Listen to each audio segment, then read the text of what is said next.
এত বড় কঠিন অপরাধ, যেই অপরাধের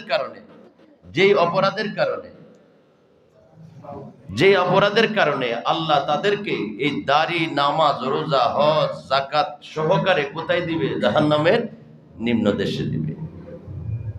এই এই ঈমানকে বলা হয় আকীদা। আমরা আকীদার জিনিসটা বুঝি কম, আকীদার বিষয়টা আমরা বুঝি কম, প্রাধান্য দিই কম, আমলটারে বেশি প্রাধান্য দিই। নামাজ পড়লেই মনে করি ভালো মানুষ, দাড়ি রাখছে, তসবিহ তাহলিল করে, কোরআন পড়ে, সমস্যা কি? উনি তো সবগুলোই ভালো করে। হ্যাঁ, এগুলার নাম হলো আমল। দাড়ি রাখার নাম আমল, নামাজ পড়ার নাম আমল, হজ করার নাম আমল, তসবিহ পড়ার নাম আমল, কবর জিয়ারত করার নাম আমল, কোরআন তেলাওয়াত করার নাম আমল, সুদ খাই না আমল, ঘুষ খাই না আমল, খারাপ কাজ করি না সব আমল। আরেকটা হইল ঈমান। আকীদা, আমল, এই দুই জিনিস। তো আকীদা ঠিক থাকলে এই আমলগুলা হেফাজত থাকবে, ঠিক থাকবে। আর আকীদাটা যদি ঠিক না থাকে, এগুলা করার পরেও জাহান্নামী, তাইলে কত গুরুত্বপূর্ণ বিষয়ে ঈমান আকীদার বিষয়টা। এই জন্য সুন্নিরা কি ইমাম হুসাইন জান দিছে, ঈমান আকীদা দেয় নাই।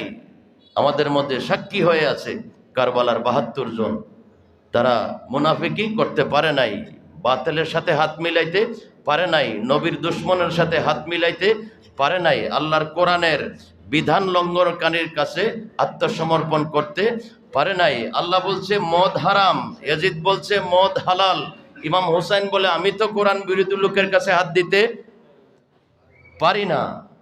আল্লাহ বলছেন পর্দা করা ফরজ নারীদের, ইয়াজিদ বলছে না, পর্দা ফরজ না। আল্লাহ বলছেন কি অবৈধভাবে সম্পর্ক করা হারাম, কিন্তু ইয়াজিদ বলছে না, সম্পর্ক করতে পারবে। এই যে কোরআন এবং সুন্নাহ বিরোধী যে মানুষটা, দাড়িও আছে, টুপিও আছে, নামাজও আছে, রোজাও আছে, এরপরও ইমাম হুসাইন হাত দেয় নাই, বয়াত নেয় নাই, কারণ তার সব ঠিক আছে কিন্তু তার ঈমান ঠিক নাই। সে কোরআনের বিরুদ্ধে কথা বলে, নবীর সুন্নাহর বিরুদ্ধে কথা বলে, নবীর বিরুদ্ধে কথা বলে, আল্লাহর বিরুদ্ধে কথা বলে। এমন মানুষ যদি সুফিও হয়, দাড়ি টুপিওয়ালাও হয়, ইবাদত বন্দেগী করেওয়ালাও হয়, তার হাতে হাত দেওয়া যাবে না। আপনি এখন ঘরে বসে বাংলাদেশকে নিয়ে চিন্তা করবেন আগে, বাংলাদেশের মানুষগুলো কে কি বলে। আমাদের দেশে এক শ্রেণীর মুসলমান আছে, তারা এই বছর নির্বাচনও করতেছে। এই মুসলমানদের বিশ্বাস, আকীদা হইল নবী মানবীয় দুর্বলতা থেকে মুক্ত না। লিখিতভাবে তাদের মত প্রকাশ করেছেন, নবী মানবীয় দুর্বলতা থেকে মুক্ত।